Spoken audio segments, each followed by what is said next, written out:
पश्चिम Asia में चल रहे तनाव का प्रभाव न केवल भारत की ऑयल इंडस्ट्री पर पड़ा है, बल्कि इसके साथ साथ भारत के इंपोर्टर और एक्सपोर्टर भी इसकी वजह से काफी ज्यादा प्रभावित हुए हैं।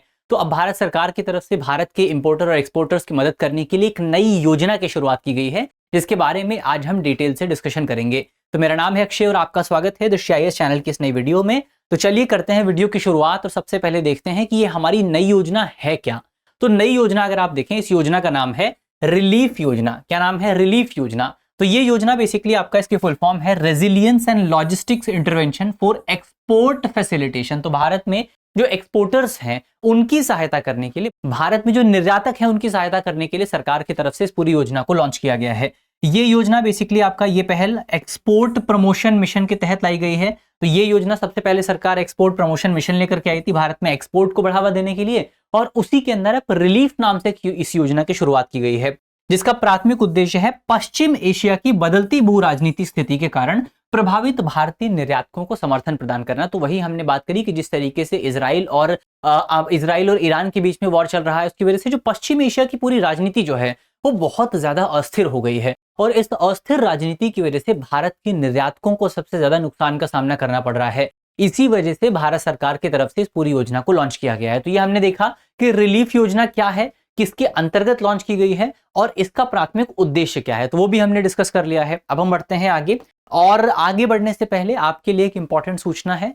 सूचना ये है कि अगर आप यूपीएससी की तैयारी कर रहे हैं तो आपके लिए हम एक बहुत ही शानदार एक कॉम्प्रिहेंसिव पैकेज लेकर के आए हैं, जिसका नाम है studio GS foundation live online course. तो ये जो कोर्स है आपका ऑनलाइन कोर्स है, यानी कि इस कोर्स को आप अपनी सहूलियत के मुताबिक कभी भी कहीं से भी रह करके देख सकते हैं। और इसके साथ साथ ये कोर्स आपका फाउंडेशन कोर्स है, यानी कि ये कोर्स आपकी नींव को मजबूत करेगा। इसमें प्रीलिम्स और मेंस दोनों ही जो आपके चरण है यूपीएससी के, उनमें जितने भी सब्जेक्ट आते हैं सारे सब्जेक्ट्स को यहां पर डिटेल तरीके से कवर किया जाएगा, चाहे वो आपका पॉलिटी हो, ज्योग्राफी हो, सोसाइटी हो, इंटरनेशनल रिलेशंस हो, सारे सब्जेक्ट यहां पर डिटेल तरीके से कवर किए जाएंगे। तो ये एक बहुत इंपॉर्टेंट कोर्स आपके लिए होगा। इस पूरे कोर्स का जो टाइम पीरियड है लगभग 14 महीने का टाइम पीरियड है। 14 महीने में सारी क्लासेस आपकी खत्म हो जाएंगी, और इसके साथ साथ 18 महीने तक की वैलिडिटी आपको मिलेगी, यानी कि आप जो है कोर्स खत्म होने के बाद भी अपनी क्लासेस को रिवाइज कर पाएंगे। 2 साल तक आपको करंट अफेयर का फ्री एक्सेस मिलेगा, यानी कि कोर्स के बाद भी आपकी करंट अफेयर की जो तैयारी है वो इस कोर्स के माध्यम से चलती रहेगी, और 10 प्रिंटेड कलर्ड नोट्स भी आपके घर तक इस पूरे कोर्स में पहुंचा दिए जाएंगे। तो एक कॉम्प्रिहेंसिव पैकेज इस पूरे कोर्स में आपको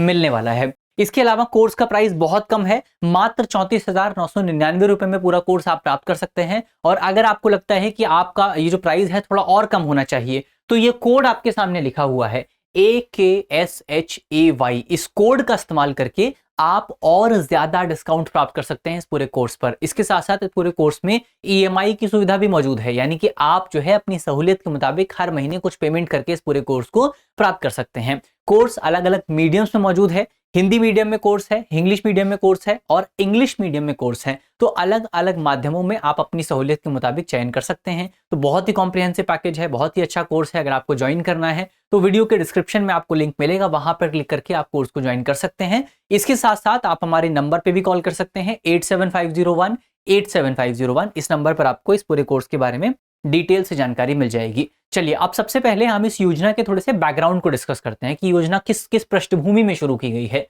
तो इस योजना की शुरुआत की गई है मुख्य तौर पर जो स्ट्रेट ऑफ हॉर्मुज की क्राइसिस है वर्तमान समय में, उस क्राइसिस के कॉन्टेक्स्ट में। स्ट्रेट ऑफ हॉर्मुज के आसपास आपको पता है सुरक्षा की जो चिंताएं हैं वो चिंताएं काफी ज्यादा बढ़ गई हैं, जिसकी वजह से बहुत सारे जहाजों का मार्ग बदलना पड़ा है। बहुत सारे जहाजों को जो है लंबे शिपिंग रूट लेकर के आने पड़ रहे हैं। ट्रांसशिपमेंट हब्स जो हैं वहां पर भीड़ बहुत ज्यादा बढ़ गई है, और इन तमाम चीजों का परिणाम यह है कि जो आपका ट्रांसपोर्टेशन का कॉस्ट है, ट्रांसपोर्टेशन का कॉस्ट कंपैरेटिवली बहुत ज्यादा बढ़ गया है। तो ट्रांसपोर्टेशन का कॉस्ट बहुत ज्यादा बढ़ गया है।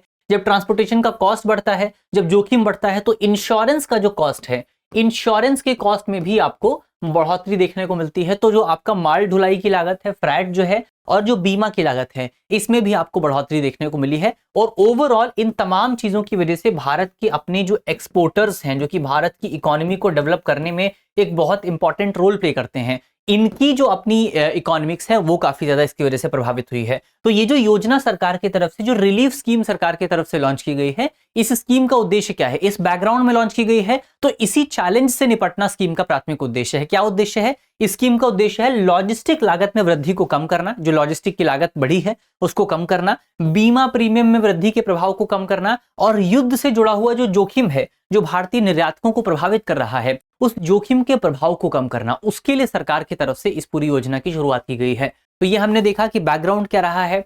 अब आपका इसके लिए सरकार ने एक संस्थागत व्यवस्था भी की है, इंस्टीट्यूशनल मैकेनिज्म स्थापित किया गया है। इसके लिए सरकार की तरफ से एक इंटर मिनिस्ट्रियल ग्रुप को गठित किया गया, inter ministerial group on supply chain resilience. तो ये जो इंटर मिनिस्ट्रियल ग्रुप है, ये मंत्रियों का एक समूह बनाया जाएगा, जो समूह मुख्य तौर पर इस योजना के इंप्लीमेंटेशन की निगरानी करेगा, दैनिक आधार पर डे टू डे इस योजना के इंप्लीमेंटेशन की निगरानी करेगा, और 2 मार्च 2026 से ये काम करना शुरू कर देगा। इसके अलावा और भी कुछ बड़े कदम उठाए गए हैं, जैसे एग्जाम्पल के तौर पर अगर आप देखें तो फंसे हुए कार्गो के लिए प्रक्रियात्मक राहत सरकार प्रदान करेगी, पोर्ट पर स्टोरेज और 12 टाइम शुल्क जो है उसमें सरकार छूट प्रदान करेगी। अभी 12 टाइम क्या होता है उस पर हम आगे बात करेंगे। तो पोर्ट पर स्टोरेज और 12 टाइम जो है इस पर सरकार छूट प्रदान करेगी। लॉजिस्टिक जो स्टेक होल्डर्स हैं उनके बीच में कोऑर्डिनेशन करेगी सरकार, ताकि जो हमारा कॉस्ट है वो कॉस्ट कम किया जा सके, और शिपिंग लागत में पारदर्शिता लाने के लिए एडवाइजरी सरकार की तरफ से जारी की गई है, यानी कि कुछ भी ऐसा ना हो जो लोगों से छुपा रहे, ये चीजें क्लियर करने की कोशिश जो है वो सरकार यहां पर कर रही है। अब 12 टाइम क्या होता है? 12 टाइम अगर आप देखें, 12 टाइम बेसिकली आपका एक शिपिंग कॉन्सेप्ट है, जिसमें हम जो है उस टाइम को कैलकुलेट करते हैं। ये वो अवधि होती है जिस अवधि में कार्गो, कंटेनर या कोई भी जो आपका परिवहन वाहन है, जैसे ट्रक हो गया, जहाज हो गया, ये सारी चीज किसी सुविधा केंद्र पर, जैसे बंदरगाह हो गया, टर्मिनल हो गया, गोडाउन हो गया, गोदाम हो गया, यहां पर स्थिर रह करके लोड, अनलोड या प्रोसेस होने की प्रतीक्षा करता है।